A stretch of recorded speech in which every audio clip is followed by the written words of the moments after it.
Está no ar mais um Justiça do Trabalho na TV, produzido pelo Tribunal Regional do Trabalho de Santa Catarina. A Constituição de 88 garantiu o direito de greve dos trabalhadores, mas passados quase 25 anos, os servidores públicos ainda esperam pela sua regulamentação. Provocado, o Supremo Tribunal Federal determinou a aplicação da mesma lei da iniciativa privada ao setor público, até que o Congresso regulamente a matéria. Para discutir as recentes decisões do Judiciário sobre a greve dos servidores e o projeto de regulamentação, está conosco o advogado Pedro Maurício Pita Machado, especializado em Direito de Servidores Públicos e assessor jurídico da Federação Nacional dos Trabalhadores no Poder Judiciário Federal e Ministério Público da União, a FENAJUF. Bem, doutor Pita, prazer tê-lo em nosso programa. Bem, vamos começar por aí. Em virtude da omissão do Congresso Nacional, 25 anos sem regulamentação, o Supremo, provocado no mandato de injunção, há coisa de 3 anos, baixou uma regulamentação para o direito de greve dos servidores, mandando aplicar a lei do setor privado com as adaptações necessárias. Uma dessas adaptações foi a questão da competência, né? Enquanto servidores públicos, o setor privado tem a competência da Justiça do Trabalho para julgar greves, no caso dos servidores ficou definido o STJ e a Justiça Federal. Qual é a sua opinião sobre essa competência? Ela ficou bem definida assim ou seria melhor que tivesse ficado na Justiça do Trabalho? Em primeiro lugar, eu gostaria de agradecer também a possibilidade de retornar a esse programa, que tem cumprido um papel tão importante no debate dos assuntos do mundo do trabalho. Eu diria, em primeiro lugar, com relação a essa decisão do STF, que foi adotada em 2007, que ela teve um sentido muito evidente, não tanto de regulamentar o direito de greve dos servidores, mas de conter o exercício desse direito. Foi adotada a decisão, inclusive, no momento de crise, durante as greves de diversas categorias, como a dos controladores de voo e da polícia no estado de São Paulo. De modo que esse foi o sentido principal dessa decisão, no meu entendimento.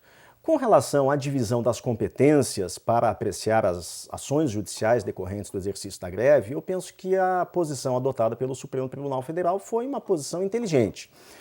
Fundamentalmente, se copiou o modelo da Justiça do Trabalho, adaptado à realidade dos servidores públicos.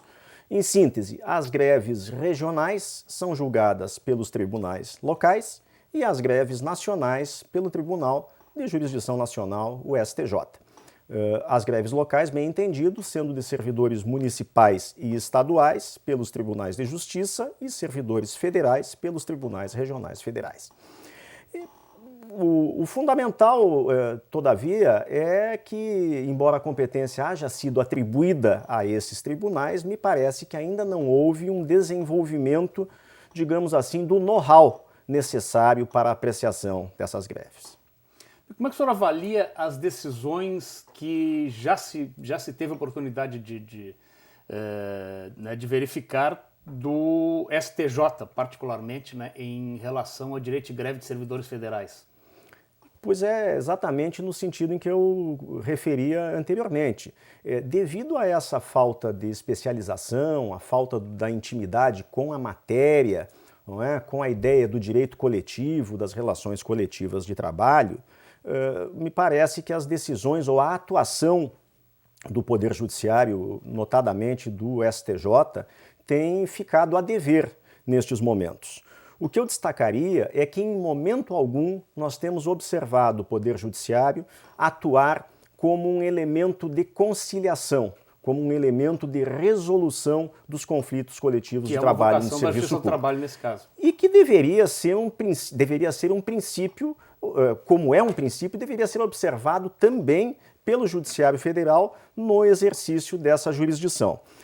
E também nós podemos destacar que, infelizmente, na apreciação, notadamente das medidas cautelares e liminares, têm sido utilizados critérios muito diferentes. O STJ praticamente ouve tudo o que a Advocacia Geral da União alega e praticamente não ouve nada do que nós, os advogados de servidores, temos tentado colocar a sua apreciação.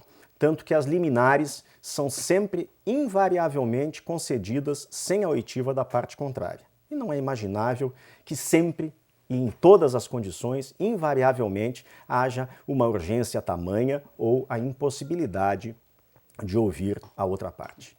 Bem, a Justiça Federal, até pouco tempo, pelo menos, era tida como a justiça de liminares, né, devido ao longo tempo de tramitação dos processos. Né?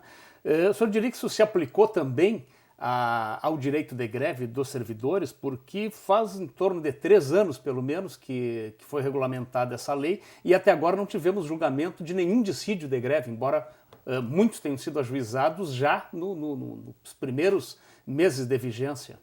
Não, na verdade nós já tivemos julgamentos de mérito em relação à greve, especialmente no STJ. Não é?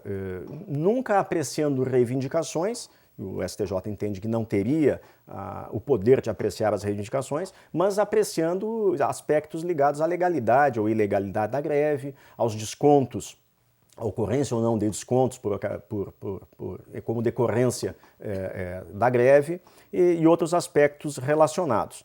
Agora, de fato, o que tem nos chamado a atenção é, em primeiro lugar, como eu dizia antes, a falta das tentativas de conciliação e de encontrar uma solução pacífica para o conflito coletivo de trabalho, uma solução de compromisso, não é? E também a dificuldade em ouvir as alegações das partes. Nós temos tido julgamentos, inclusive, de mérito, sem a produção prévia de provas, sem a possibilidade de realização de audiências, e tudo isso tem reduzido a qualidade, ou pelo menos a possibilidade de uma intervenção positiva dos tribunais nas greves de servidores. O senhor diria que isso se deve mais a, digamos, uma doutrina do direito administrativo, né, aquela coisa que o Estado, né, é diferente enquanto parte, do que a uma falta de preparo ou experiência dos juízes do STJ e dos juízes federais em relação a assuntos de greve que são bastante específicos? Eu penso que os dois fatores estão relacionados. E diria que há também um terceiro fator, que é uma pressão midiática muito grande, contrária à greve dos servidores públicos. De modo geral, a imprensa tem atuado no sentido de desqualificar os movimentos, né? Inclusive desqualificar as próprias categorias no exercício do seu direito de reivindicação. Então, esses 3 fatores associados têm contribuído em muito para isso que nós consideramos uma atuação insuficiente do judiciário em relação às greves dos servidores. Muito bem, precisamos fazer um rápido intervalo. Voltamos em seguida.